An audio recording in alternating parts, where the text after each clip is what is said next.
ಜನತಾ ಪಾರ್ಟಿಗೆ ಗೌರವ ಸಿಗ್ತಾ ಇಲ್ಲ ಅಂತನ್ನುವಂಥದ್ದು ಎಲ್ಲಿಂದ ಸಾಧ್ಯ ಇದೆ? ಭಾರತೀಯ ಜನತಾ ಪಾರ್ಟಿಗೆ ಇಡೀ ದೇಶದಲ್ಲಿ ಗೌರವ ಸಿಗ್ತಾ ಇದೆ. ನರೇಂದ್ರ ಮೋದಿ ಅವರಿಗೆ ಇಡೀ ಪ್ರಪಂಚದಲ್ಲಿ ಗೌರವ ಸಿಗ್ತಾ ಇದೆ. ರಾಜ್ಯದಲ್ಲಿ ಕೊಲೆ ಮಾಡಬೇಕು ಅಂತ ಹೇಳಿರೋದು ಬೇರೆ ಇನ್ಯಾರು ಆ ಮಾತಾಡೇ ಇಲ್ಲ. ಹಾಗಾದ್ರೆ ಈಗ ನೀವು ಹೇಳುವಂತ ತುಮಕೂರು, ಹಾಸನ, ಮಂಡ್ಯ, ಮೈಸೂರು ಅಲ್ಲಿ ಅದು ಕೂಡ ಭಾರತದ ಭಾಗಗಳೇ ಅಲ್ವೇ? ಟೆರರಿಸ್ಟ್ ಅನ್ನ ಇಟ್ಕೊಂಡಿರುವಂತ ಈ ಬಾರಿ ನೀವು ನೋಡ್ತಾ ಇರಿ, ನೀವು ಟೆರರಿಸ್ಟ್ ಇಟ್ಕೊಂಡಿದ್ದ ಘಟನೆಯನ್ನ ಈ ಬಾರಿ ನೋಡ್ತಾ ಇರಿ. ರಾಜಕೀಯ ಭಾರತೀಯ ಜನತಾ ಪಾರ್ಟಿ ಪರವಾಗಿ ಎಂತ ಪ್ರಬಲವಾದಂತ ಅಲೆ ಇದೆ ಅಂತಂದ್ರೆ ಈ ಬಾರಿ ಮಂಡ್ಯ, ಹಾಸನವೂ ಸಹ ಜನತಾದಳದ ಪಾಲಿಗೆ ಉಳಿಯೋದಿಲ್ಲ. ಯಾಕೆ, ಯಾವ ಆಧಾರದ ಮೇಲೆ ಹೇಳ್ತಾ ಇದ್ರಿ ಗೋಮತ್ಸೂದನ್ ಅವರೇ? ಯಾವ ಆಧಾರದ ಮೇಲೆ ಅಂತಂದ್ರೆ ನೀವೇ ಹೇಳಿದ್ರಿ ಆಗ್ಲೇ. ಮುಂಚೆ ಅದು ಅಪ್ಪ ಮಕ್ಕಳ ಪಾರ್ಟಿ ಇದ್ದಿದ್ದು ಇವತ್ತು ಅಪ್ಪ ಮಕ್ಕಳು ಮೊಮ್ಮಕ್ಕಳ ಪಾರ್ಟಿ ಆಗೋಗ್ಬಿಟ್ಟಿದೆ. ಅರೆ ಏನ್ರಿ ಎಂತ ಪಾಪ ಎಲ್ಲಾರು ಶಿವರಾಮೇಗೌಡ ಮೊನ್ನೆ ಇನ್ನೂ ಆತ 3 ತಿಂಗಳು ಗೆದ್ದಿಲ್ಲ ಅವನು, ಆಗ್ಲೇ ಅವ್ನು ತಲೆ ಬಳಸ್ಬಿಟ್ರು ಹಿಡ್ಕೊಂಡು. ಅವ್ನು ಎಷ್ಟು ವರ್ಷಗಳ ಮೇಲೆ ಕಷ್ಟಪಟ್ಟು ಪಾಪ ಜಾಸ್ತಿ ಮಕ್ಕಳ ಪಕ್ಷ ಇಲ್ಲೇ ಇಲ್ಲ, 3 ತಿಂಗಳ ತಲೆ ಬಳಸ್ಬಿಟ್ರಲ್ಲ ಆತನ್ಗೆ. ನೋಡೋದಿಲ್ವಾ ಮಂಡ್ಯ ಜಿಲ್ಲೆ ಜನ?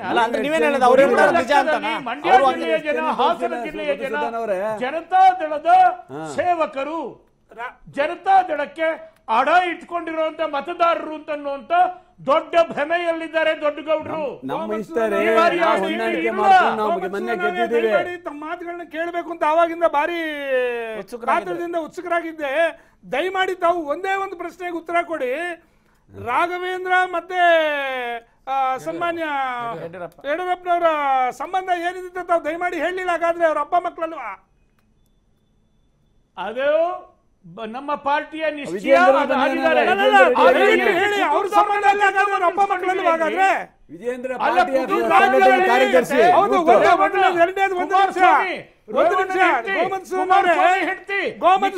ದಯಮಾಡಿ ಒಂದು ನಿಮಿಷ ಕೇಳಿ. ನಿಲ್ಸ್ಕೊಳ್ರಿ, ಯಾರು ಬೇಡ ಅಂತಾರೆ? ಮನೆಯವರು ನಿಲ್ಸ್ಕೊಳ್ರಿ, ಯಾರು ಬೇಡ ಅಂತಾರೆ?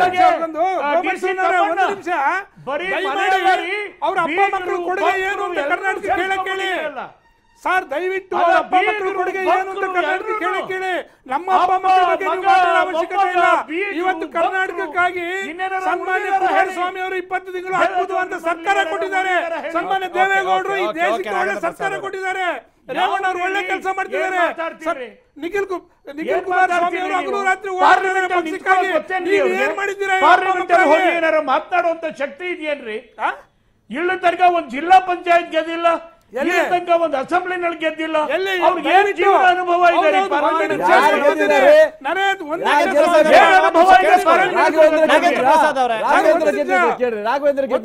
ಮಾತಾಡ್ತೀನಿ, ಅದಕ್ಕೆ ಅವಕಾಶ ಕೊಡಿ.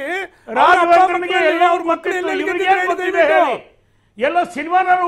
ಎಲ್ಲ ಸಿನಿಮಾನಲ್ಲಿ ಓಡಾಡ್ಕೊಂಡೈತಂತ ಹುಡುಗನ್ ಕರ್ಕೊಂಡ್ಬಂದು ಮಂಡ್ಯ ಜಿಲ್ಲೆನಲ್ಲಿ ನಿಲ್ಲಿಸ್ಬಿಡ್ತಿರಲ್ಲ. ಸಿನಿಮಾ ಮಾಡೋ ಹುಡುಗ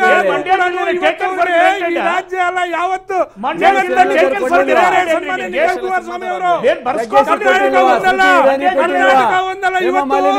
ದೇವೇಗೌಡರ ಕೊಡುಗೆ ಈ ದೇಶಕ್ಕಿದೆ, ಈ ರಾಜ್ಯಕ್ಕಿದೆ. ಕುಮಾರಣ್ಣನ ಕೊಡುಗೆ ರಾಜ್ಯಕ್ಕಿದೆ, ದೇಶಕ್ಕಿದೆ. ರೇವಣ್ಣ ಅವ್ರ ಕೊಡುಗೆ ಇದೆ, ಅನಿತಾ ಕುಮಾರಸ್ವಾಮಿ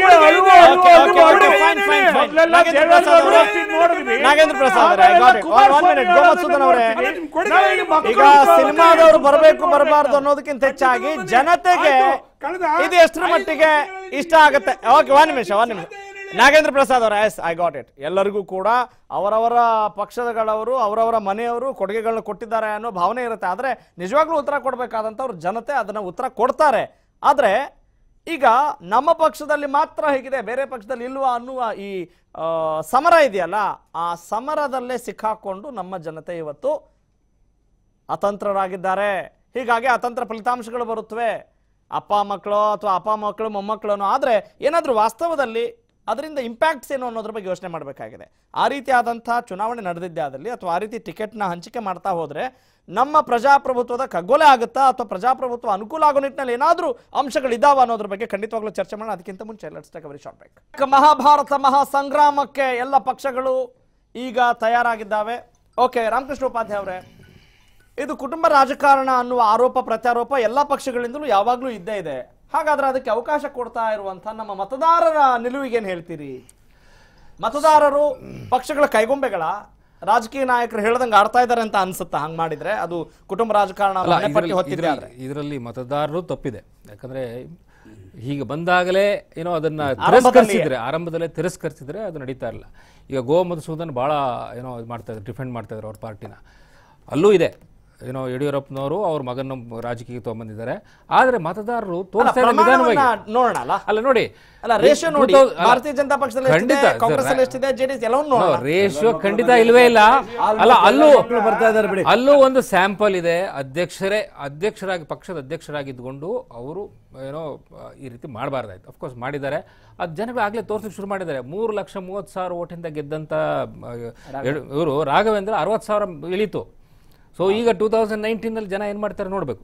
ಬಟ್ ಅದಕ್ಕಿಂತ ಮುಖ್ಯವಾಗಿ JDS ನಲ್ಲಿ ಇದು ಬಹಳ ಏನೋ ಅಲ್ಲ. ಆದ್ರೆ ಕಳೆದ ಬಾರಿ ವಿಜೇಂದ್ರ ಅವರಿಗೆ ಟಿಕೆಟ್ ಕೊಡಬೇಕು ಅಂತಿತ್ತು ವಿಧಾನಸಭಾ ಚುನಾವಣೆಗೆ. ಅವರ ಹೆಸರು ಕೂಡ ತುಂಬಾ ಮುಂಚೂಣಿಯಲ್ಲಿತ್ತು. ಆದ್ರೆ ಇದೇ ಕಾರಣಕ್ಕೆ ಕುಟುಂಬ ರಾಜಕಾರಣ ಆಗುತ್ತೆ ಅನ್ನೋ ಆರೋಪ ಬರೋದಕ್ಕೋಸ್ಕರನೇ ಅವರು ಅದರಿಂದ ಹಿಂದೆ ಸರಿದ್ರು ಅನ್ನೋ ಮಾತು ಕೂಡ ಕೇಳಬರ್ತಾ ಇದೆ. ಖಂಡಿತ ಅದು ಏನ್ ತೋರಿಸ್ತಾರೆ ಅಲ್ಲಿ ಅವರ ಪಕ್ಷದಲ್ಲಿ ಅಟ್ಲೀಸ್ಟ್ ಒಂದು ಹೈಕಮಾಂಡ್ ಇದೆ.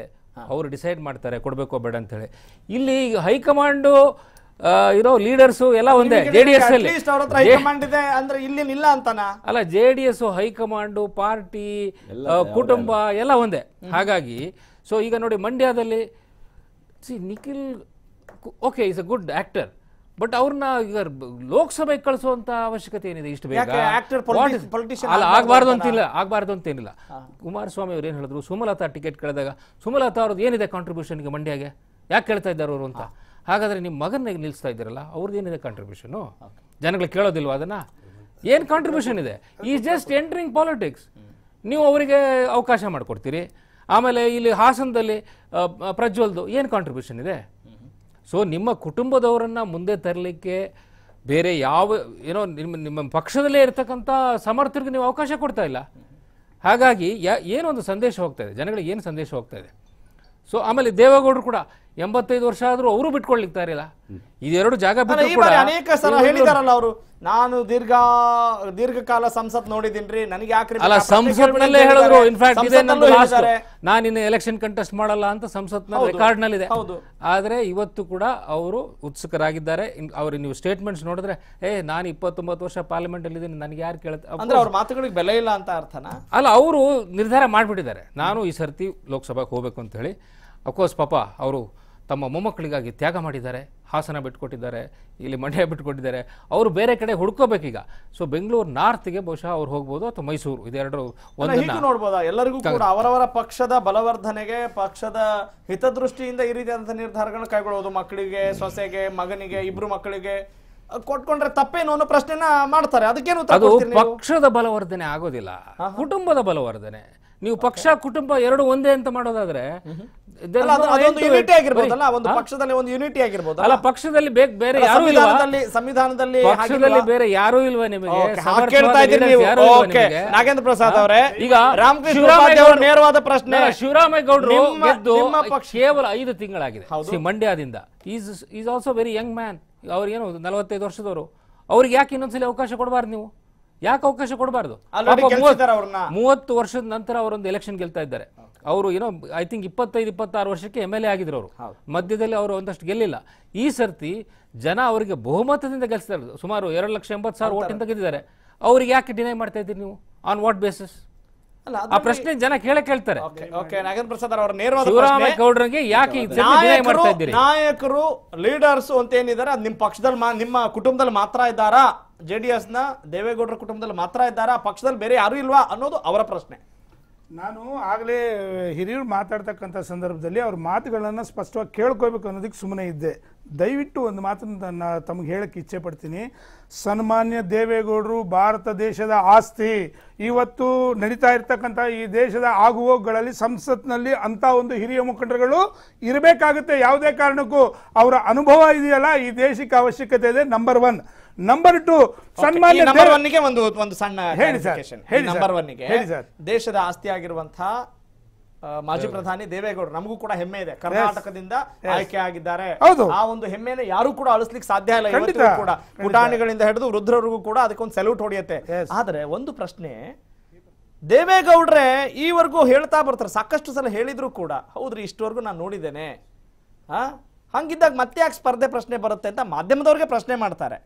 ಮತ್ತ್ಯಾಕೆ ಅವರ ಸ್ಪರ್ಧೆ ವಿಚಾರ ಸಿಕ್ಕಾಪಟ್ಟೆ ಸದ್ ಮಾಡುತ್ತೆ, ಅವ್ರ ಮಾತುಗಳಿಗೆ ಬೆಲೆ ಇಲ್ವಾ ಅನ್ನೋ ಪ್ರಶ್ನೆಗೆ ಒಂದು ಉತ್ತರ ಸಿಗ್ಬೇಕಾಗತ್ತೆ. ನಿಮ್ಮ ನಂಬರ್ 1 ಕ್ಲಾರಿಫಿಕೇಶನ್ ನೋಡಿ. ಕರ್ನಾಟಕ ರಾಜ್ಯದಲ್ಲಿ ಸನ್ಮಾನ್ಯ ದೇವೇಗೌಡರಿಗೆ ಅನೇಕ ಜನ ಅಭಿಮಾನಿಗಳಿದ್ದಾರೆ. ಇವತ್ತು ಕೂಡ ಪಕ್ಷದ ಕಚೇರಿಯಲ್ಲಿ ಹಗಲು ರಾತ್ರಿ ಕಳೆದ 19 ವರ್ಷಗಳ ಕಾಲ ನಾನು ಪಕ್ಷದಲ್ಲಿದ್ದೀನಿ. ಅಲ್ಲಿ ಬರ್ತಕ್ಕಂಥ ಅಭಿಮಾನಿಗಳು, ಮುಖಂಡರುಗಳು, ಪಕ್ಷದ ಕಾರ್ಯಕರ್ತರುಗಳು ಅನೇಕ ಸಂದರ್ಭಗಳಲ್ಲಿ ಮೊನ್ನೆ ಕೂಡ ಒತ್ತಾಯ ಮಾಡ್ತಿದ್ದಾರೆ. ಒತ್ತಾಯ ಮಾಡ್ತಾರೆ. ಖಂಡಿತ ಇರಬೇಕು. ಇವತ್ತು ಒತ್ತಾಯ ಮಾಡ್ತಾ ಇದ್ದಾರೆ.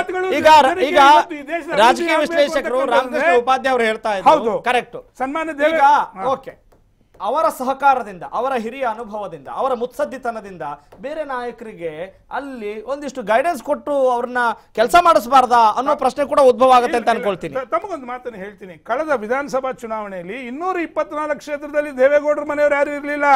ದಯಮಾಡಿ ಅನೇಕ ಕ್ಷೇತ್ರಗಳಲ್ಲಿ ಕೊಟ್ಟಿದ್ದೀವಿ, ಅಲ್ಲಿ ಇರ್ತಕ್ಕಂಥ ಅಭ್ಯರ್ಥಿಗಳು ಸೋತಿದ್ರು. ನಾವು ಯಾವುದೇ ಕಾರಣಕ್ಕೂ ಯಾರನ್ನು ಕಡೆಗಣಿಸ್ತಕ್ಕಂಥ ಪ್ರಶ್ನೆ ಇಲ್ಲ. 224 ಕ್ಷೇತ್ರದಲ್ಲಿ ಇದ್ರು.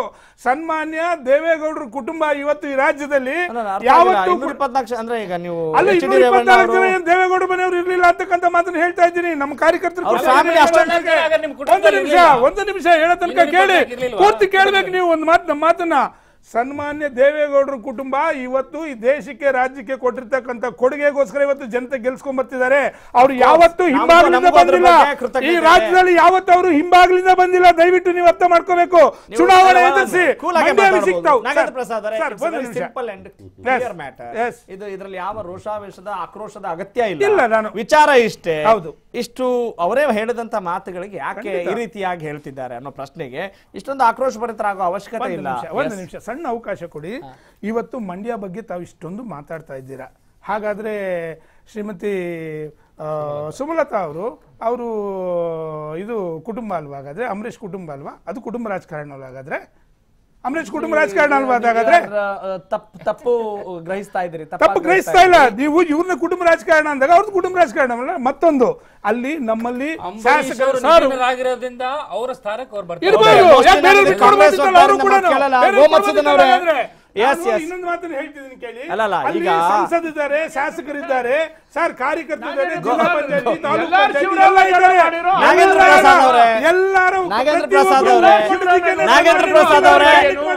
ಪ್ರಸಾದ್ ಅವರೇ, HD ದೇವೇಗೌಡರ ಕುಟುಂಬದ ಯಾವ ಸದಸ್ಯರು ನಿಂತರೂ ಕೂಡ ನಾವು ಹೋಗಿ ನಿಲ್ಬೇಡಿ ಅಂತ ಹೋಗಿ ಯಾರು ಹೇಳಲ್ಲ. ಅಂತಹ ಹಕ್ಕು ಕೂಡ ಇಲ್ಲ ನಮಗೆ, ಅದ್ರ ಬಗ್ಗೆ ಇಚ್ಛೆ ಕೂಡ ಇಲ್ಲ. ಆದ್ರೆ ಯಾವ್ದು ಹಿಂಬಾಗಿಲು ಮುಂಬಾಗಿಲು ಅನ್ನೋದಕ್ಕಿಂತ ಹೆಚ್ಚಾಗಿ ಇದು ಯಾವ ಆಧಾರದ ಮೇಲೆ ಇವತ್ತು ಪ್ರಜಾಪ್ರಭುತ್ವದಲ್ಲಿ ಚುನಾವಣೆ ನಡೀತಾ ಇದೆ ಅನ್ನೋದು ನಮ್ ಜನರಿಗೆ ಗೊತ್ತಾಗಬೇಕಾಗಿದೆ.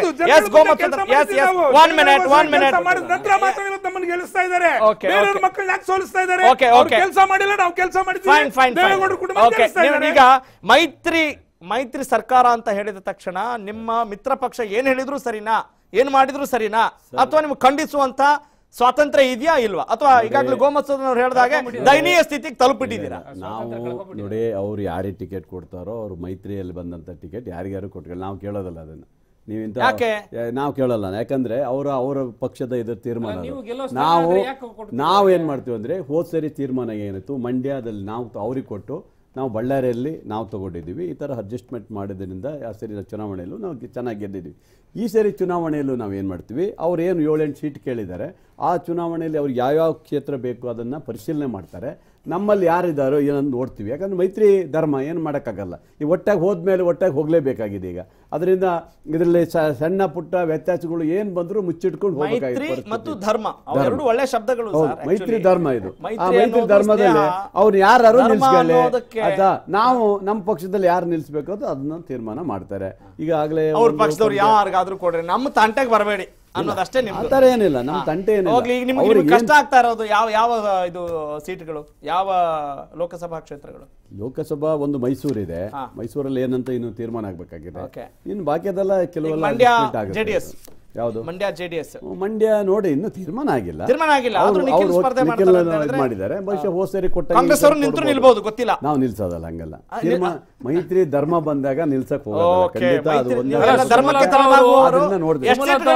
ಲೀಡರ್ ಹತ್ರ ಬಂದು ಕೇಳ್ಕೊಂಡಿದ್ದಾರೆ. ನೋಡಿ ಪರಿಶೀಲನೆ ಮಾಡ್ತೀನಿ ಅಂತ ಹಾಸನದಲ್ಲಿ ನೋಡ್ಬೇಕು. ಅವರೇ ಈಗಾಗಲೇ ದೇವೇಗೌಡರು ನಿಲ್ತೀನಿ ಅಂತ ಹೇಳಿದ್ದಾರೆ. ಅವ್ರು ನಿಲ್ತಾರೋ ಅಥವಾ ಪ್ರಜ್ವಲ್ ನಿಲ್ತಾರೋ ಗೊತ್ತಿಲ್ಲ ಅಷ್ಟೇ, ಎರಡೇ ಹೆಸರು ಬಿಟ್ಟು ಬೇರೆ ಯಾವ ಹೆಸರನ್ನು ನಾನು ಸುಳಿಯಲ್ಲ. ನೋಡಿ ಯಾರು ಎಲ್ಲಿ ನಿಲ್ತಾರೋ ನಮ್ಗೆ ಗೊತ್ತಿಲ್ಲ. ಅಲ್ಲ, ಮೈತ್ರಿ ಧರ್ಮ, ಮೈತ್ರಿ ಧರ್ಮದಲ್ಲಿ ನಾವು ಎಲ್ಲಿ ಬೇಕಾದ್ ನಿಲ್ಸೋದು ನಮ್ಮ ಕರ್ತವ್ಯ. ಎ ಮಂಜು ಅವರು ಕೂಡ ಕಾಂಗ್ರೆಸ್ನವರೇ, ಅವರು ಸೋತಿರಬಹುದು, ಹಾಗಂದ ತಕ್ಷಣ ಅವ್ರು ಕಾಂಗ್ರೆಸ್ನವ್ರು ಅಲ್ಲ ಅಂತ ಹೇಳಂಗ. ಖಂಡಿತ. ಒಂದು ವೇಳೆ ನೀವು ಅಲ್ಲಿ ಬೇರೆ ಪ್ರಜ್ವಲ್ಗೆ ಯಾರಿಗಾರು ನಿಲ್ಸಿದ್ರೆ ನಾವು ನಿಲ್ತೀವಿ ಅನ್ನೋ ಮಾತುಗಳನ್ನ ಹೇಳ್ತಾ ಇದ್ದಾರೆ. ಅಂದ್ರೆ ನಿಮ್ಮಲ್ಲೇ ಬಿಕ್ಕಟ್ಟು ಕೂಡ ಇದೆ. ಮೈತ್ರಿ ಅದೇ ಮೈತ್ರಿ ಅಂತೀರಾ, ಧರ್ಮ ಅಂತೀರಾ. ಉದಾಹರಣೆ ಮಂಡ್ಯದಲ್ಲಿ ಸಹ ನಮ್ಮ ಇವರಿಗೆ ಕೊಟ್ಟಾಗಂತ ನಮ್ಮ ಹೋಸರಿ ಚುನಾವಣೆ ಶಿವರಾಮೇಗೌಡರಿಗೆ ಕೊಟ್ಟಾಗಲೂ ಸಹ ನಮ್ಮ ಪಕ್ಷದಲ್ಲಿ ಅಪಸ್ವರ ಬಂದಿತ್ತು. ಕೆಲವರೆಲ್ಲ ಸ್ವಲ್ಪ ಅದು ಭಿನ್ನಮತೆ ಮಾಡಿದ್ರು. ಅದು ಆದ್ರೂ ಸಹ ನಾವೇನ್ ಮಾಡಿದ್ವಿ, ಅವರಿಗೆ ಬಿಟ್ಕೊಟ್ಟಿವಿ. ನಮಗೆ ಈಗ ಎಷ್ಟು ಸೀಟ್ ತಗೊಳ್ತಾ ಇದ್ದೀರಿ ನೀವು? ನಿಮ್ದು ಎಷ್ಟು ಸೀಟ್ಗಳು, JDS ಎಷ್ಟು ಸೀಟ್ಗಳು? ಸರ್ ಹೊಂದಾಣಿಕೆ ಇನ್ನು ಎಷ್ಟಾಗಿದೆ ನನಗೆ ಗೊತ್ತಿಲ್ಲ. ಈಗಾಗಲೇ ಚರ್ಚೆ ನಡೀತಿದೆ. ಅವ್ರು ಏನ್ ತೀರ್ಮಾನ ಮಾಡಿ ಕೊಡ್ತಾರೋ ಅದ್ರ ಮೇಲೆ ನಾವು ಬದ್ಧರಾಗಿರ್ಬೇಕು. JDS ಬಿಟ್ಟಿದ್ದು, JDS ಸಿಗಲ್ಲ. ಅವ್ರು ಹೆಂಗ್ ಹೇಳ್ತಾರೆ ಹಂಗೆ ಇಲ್ಲ ಸರ್, ಅವ್ರಿಗೆ ಎಷ್ಟು ಸೀಟು ನಮಗೆ ಎಷ್ಟು ಸೀಟ್ ಅಂತ ಹೊಂದಾಣಿಕೆ ಮಾಡ್ತೀವಿ. ಡಿಮ್ಯಾಂಡ್ ಮಾಡ್ತಾ ಇರೋದು JDS ಸೀಟ್ಗಳಲ್ಲಿ ಒಂದೆರಡು ಬಿಟ್ಕೊಡ್ಲಿಕ್ಕೂ ತಯಾರಿದ್ದಾರೆ. ಇಲ್ಲ, ಬಿಡಲ್ಲ ನಮ್ದು ನಮ್ಮಲ್ಲಿ ಗೆದ್ದಂತದ್ದು ಯಾವ್ದು ಬಿಡಲ್ಲ. ಬೇರೆ ಇದರಲ್ಲಿ ಇರುವಂತದ್ನ ಹೊಂದಾಣಿಕೆ ಮಾಡಿ ನಾವು ಮಾಡ್ತೀವಿ. ಸ್ವಾಮಿ ಅವರು ತುಮಕೂರು ಕೇಳ್ತಾ ಇದ್ದಾರೆ, ಚಿಕ್ಕಬಳ್ಳಾಪುರ ಕೇಳ್ತಾ ಇದ್ದಾರೆ, ಬರುತ್ತೆ. ನಾವು ಗೆದ್ದಿರೋ 10 ಸೀಟನ್ನು ಬಿಡಲ್ಲ, ಬೇರೆ ಇದರಲ್ಲಿ ನಾವು ಹೊಂದಾಣಿಕೆ ಮಾಡ್ಕೊಳ್ತೀವಿ. ಫೈನ್ ಆಯ್ತು. ನಿಮ್ಮ ಹೊಂದಾಣಿಕೆ ಯಾವ ರೀತಿ ಆಗುತ್ತೆ? ಯಾಕಂತ ಹೇಳಿದ್ರೆ ಸಮಯ ಅಂತೂ ಹೋಗ್ತಾ ಇರುತ್ತೆ, ಕಾಲ ಕಳೀತಾ ಇರುತ್ತೆ, ಲೋಕಸಭಾ ಚುನಾವಣೆ ಬಂದೇ ಬರುತ್ತೆ. ಹಾಗಾದ್ರೆ ಈ ಬಿಕ್ಕಟ್ಟನ್ನ ಭಾರತೀಯ ಜನತಾ ಪಕ್ಷದವರು ಯಾವ ರೀತಿ ಎನ್ಕ್ಯಾಶ್ ಮಾಡ್ಕೊಳ್ತಾರೆ? ಲಾಭವಾಗುವಂತ ಸಾಧ್ಯತೆ ಇದೆಯಾ? ಗೋಮಸೂದನ್ ಅವ್ರು ಏನ್ ಹೇಳ್ತಾರೆ ಕೇಳೋಣ. ಅದಕ್ಕಿಂತ ಮುಂಚೆ ಚಿಕ್ಕದೊಂದು ವಿರಾಮ. ನೀವು ಮಾಡಿದ ತಪ್ಪ ಅಂದ್ರೆ ಸರಿನಾ? ಅದಕ್ಕೂ ಬಿಜೆಪಿಗೂ ಏನ್ರಿ ಸಂಬಂಧ ಇದೆ? ನಿಮ್ ಪಕ್ಷ ನಿಮ್ಮ ಹೋಗಿದ್ರ ನೀವು? ಗೋಮಸೂದನ್ ಅವರೇ,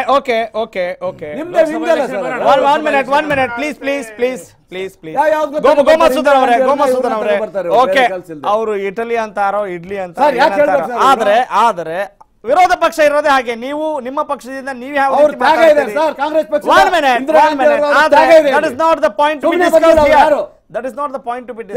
ಪ್ರಾಣ ಕೊಟ್ಟಿದ್ದಾರೆ. ಸತ್ಯ ಇದ್ರೆ ಇರುತ್ತೆ, ಇರಲ್ಲ ಅಂದ್ರೆ ಇರಲ್ಲ. ಯಾರು ಕೂಡ ತಲೆ ಕೆಡಿಸ್ಕೊಳ್ಳೋ ಅವಶ್ಯಕತೆ ಇಲ್ಲ.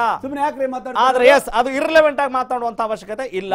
ಎಸ್, ಈಗ ಕುಟುಂಬ ರಾಜಕಾರಣ ಸಿಕ್ಕಾಪಟ್ಟೆ ಸದ್ದು ಮಾಡ್ತಾ ಇದೆ. ಆದರೆ ಮತದಾರರು ಕೂಡ ಅದಕ್ಕೆ ಯಾವ ರೀತಿ ರಿಯಾಕ್ಟ್ ಮಾಡ್ತಾರೆ ಅನ್ನೋದ್ರ ಬಗ್ಗೆ ಕೂಡ ನಾವು ಚರ್ಚೆ ಮಾಡಿದ್ದೀವಿ.